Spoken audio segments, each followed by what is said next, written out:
These two sisters shared the same bed with England's king. One became Queen of England. One vanished into obscurity. 500 years later, both their bloodlines shaped British history in ways no one could have expected. Here's the full story. Born into a modest, noble family around 1500, Mary and Anne Boleyn's early lives couldn't have predicted their extraordinary futures. But their ambitious father had bigger plans. He secured young Anne a place at Europe's most prestigious finishing school, Margaret of Austria's court. This was huge. It's like getting your child into a Spielberg movie today. Meanwhile, Mary stayed home doing embroidery.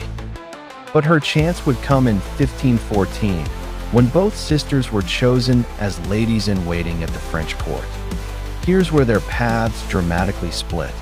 Anne thrived in French culture, mastered politics. Mary caught the eye of King Francis I, became his mistress. Word of Mary's affair spread. She disappeared for 5 years. In 1520, Mary resurfaced in England and married William Carey. King Henry VIII attended their wedding. Big mistake. Soon after, Henry began pursuing Mary himself. As a married woman, she had little choice but to become his mistress. Meanwhile, Anne returned from France in 1522. She was different from any woman at the English court. Witty, educated, fashionable, charismatic. Even while Henry was with Mary, people couldn't take their eyes off Anne. By 1526, Henry was obsessed with Anne. But unlike her sister, Anne refused to be his mistress. When he pursued her, she literally fled to her family castle. This only made Henry want her more. What happened next changed England forever. Henry decided to divorce his wife Catherine of Aragon, his marriage of 20 years, to marry Anne. When the Pope refused, Henry broke with Rome, created the Church of England, changed the course of history.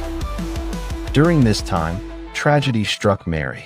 Her husband died of sweating sickness in 1528, leaving her nearly penniless with 2 young children. Anne stepped in to help, securing her sister a royal pension. Their relationship seemed strong, until Mary made an unforgivable choice.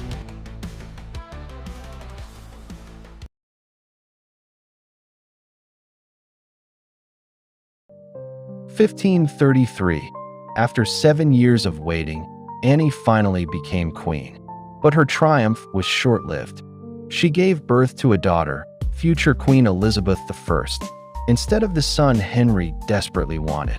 Then in 1534, weeks after Anne suffered a devastating miscarriage, Mary showed up at court, newly married to a common soldier, visibly pregnant, glowing with happiness.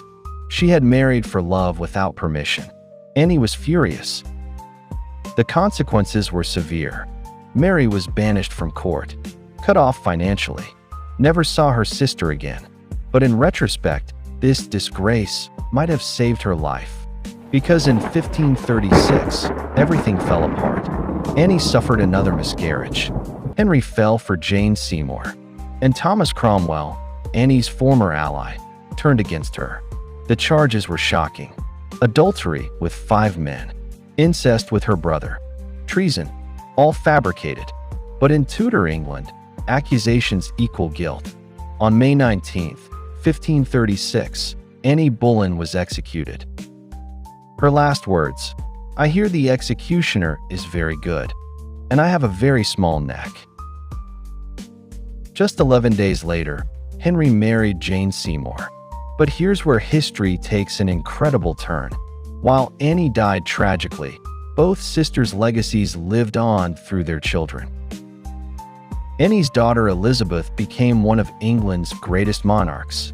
Queen Elizabeth I, the Virgin Queen, ruled for 45 years, created England's golden age.